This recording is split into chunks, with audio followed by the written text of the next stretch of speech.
It is the source of that invaluable commodity, pride. Pride is a creature that looks only forward. We have too many people who are chronicling the past and not enough who are assessing the progress and looking to and striving bravely toward the future. The wounds that were many, that were there, and I know them well. I flew the unfriendly skies of Vietnam and Korea. I walked the then unfriendly streets of Tuskegee. But I point with the pride that I came out of both of them with my pride and my integrity and my sense of progress intact, and we mark some of that today.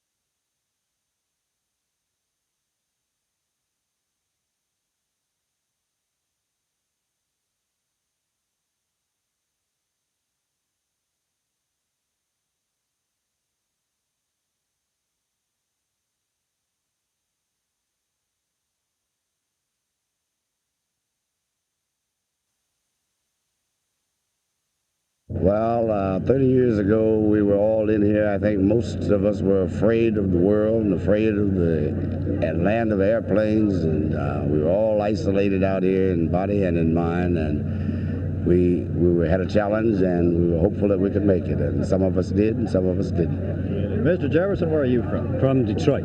I am the president of the Detroit chapter of Tuskegee Airmen, made up of any man, woman, or child who set foot in Tuskegee, the so-called Tuskegee experiment of World War II.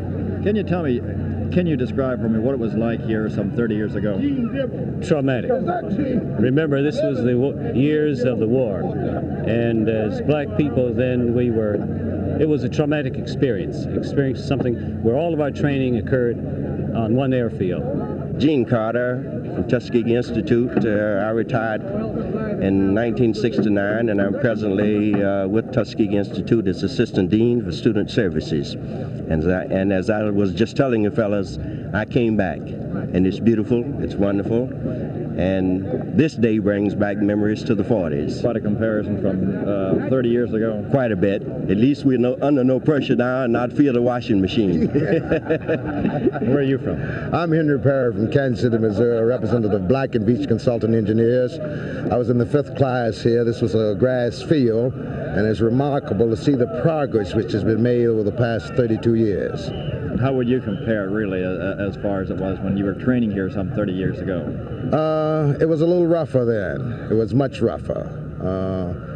They were pioneers at that time. I remember the stumps on the east side of the field. I almost landed on them, and Charlie Fox almost washed me out. But we made a tremendous amount of progress at that time.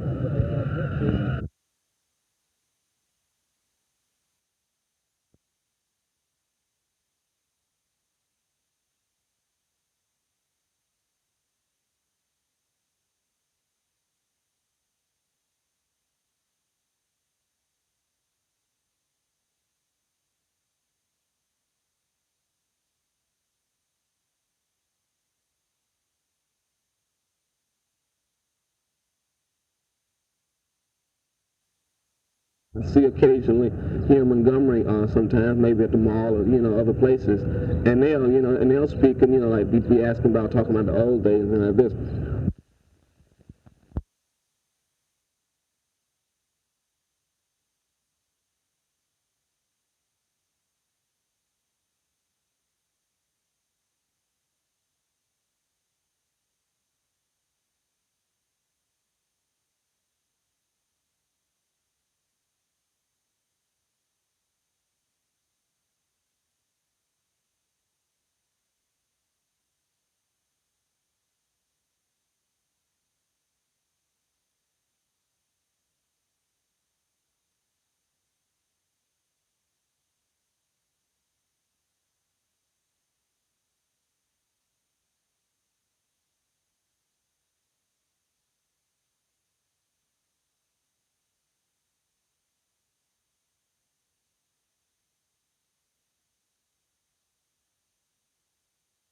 What was your first day like here at Sidley Lanier High School?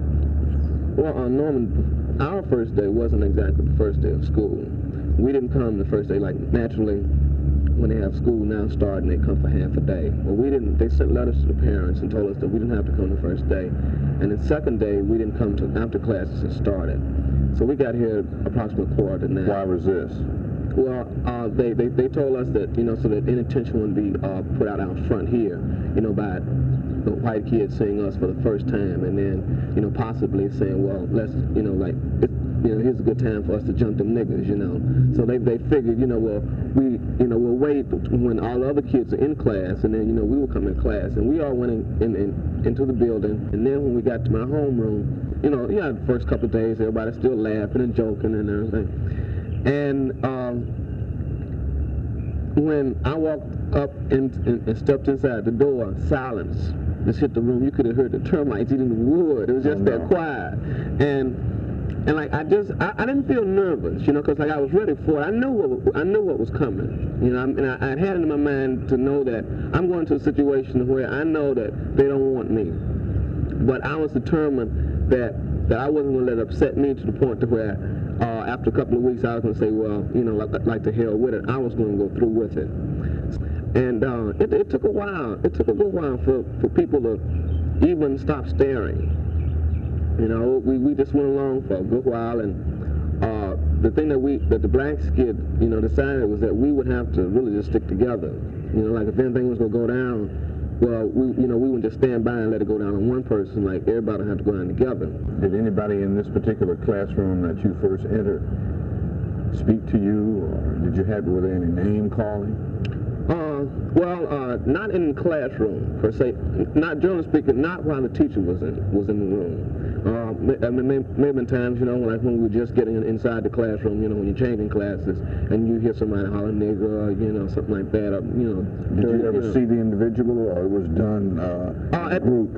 At times I would see the person saying, but it didn't bother me, because I expected it, like I said, I knew that was going to be a part of it. You were prepared for this. Yeah, I was prepared for it. I was ready for it.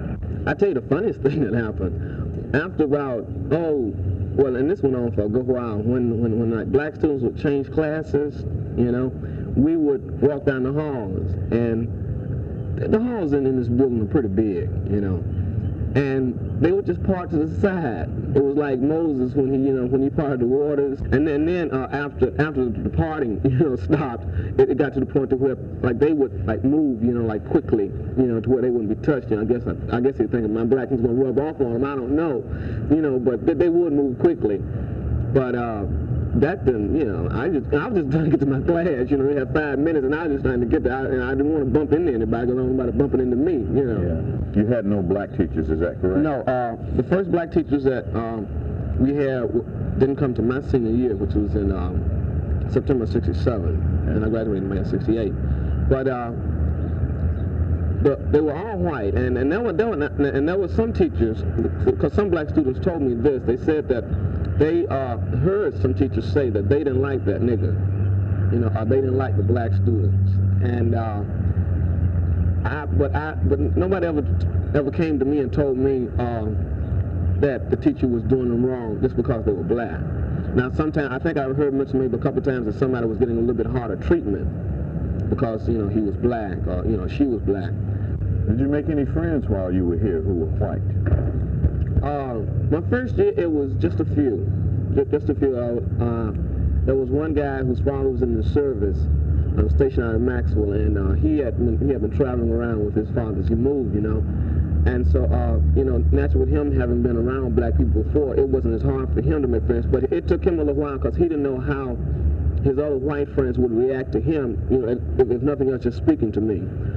But like I said, there were a few the first year, and as time went on and more black students came, people became a lot more friendly and speaking, to the point, and like right now, there's some people who I graduated with.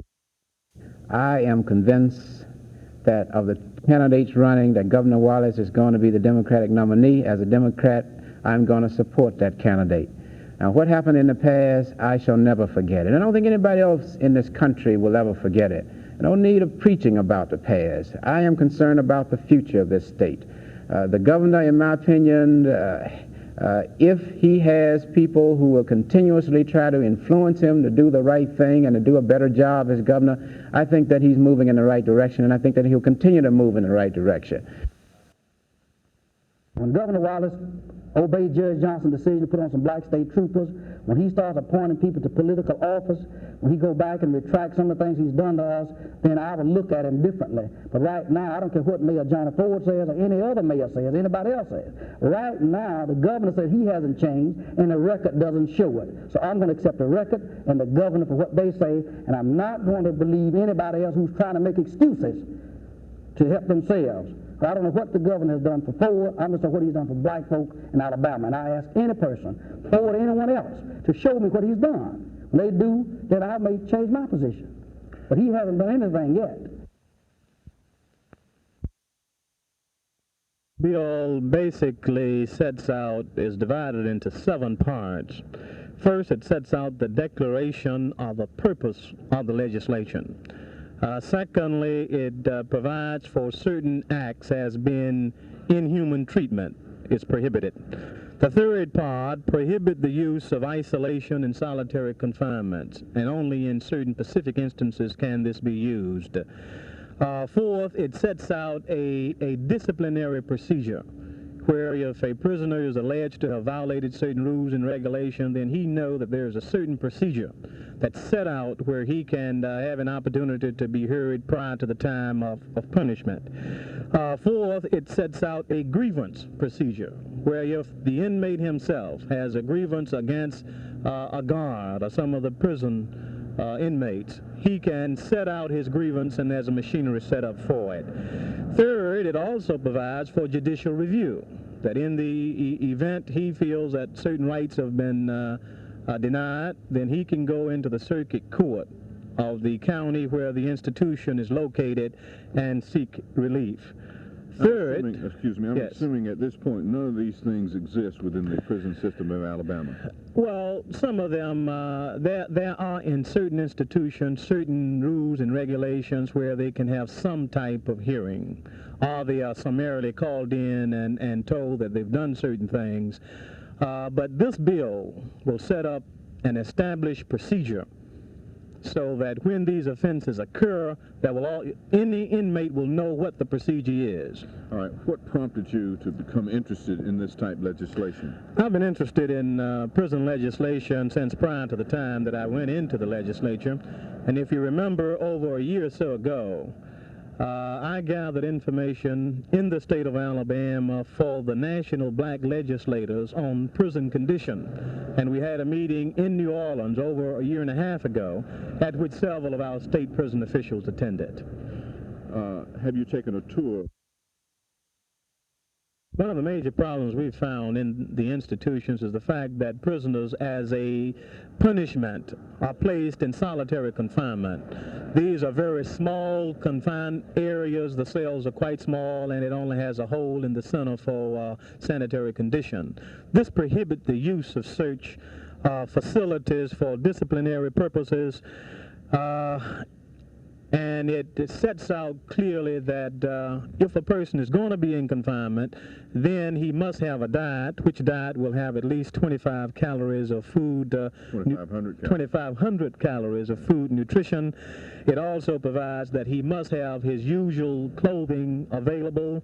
And in any event, if he's going to be there for over 24 hours, then a physician must come and examine him. It also provides that just outside of the confinement area, a log must be kept, indicating exactly who is in the area, when he was fed, and exactly what has taken place, so that any person will be able to come by and see how this person has been treated.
let me make bold to say that I believe that black people right here in Alabama, right here in Montgomery, in Birmingham, Mobile, Selma, and all across this state can provide the leadership which this nation needs. You have been liberated from your fears. You gave leadership when hope unborn had died. And I know that spirit which set the example for the world is very much alive in this community and in this state. I admonish you as you make your plans for this state, never forget that today in the Congress of the United States there are 17 blacks, not because of campaigns waged in the North, but because of the voting rights campaign waged right here in this state in Selma, Dallas County.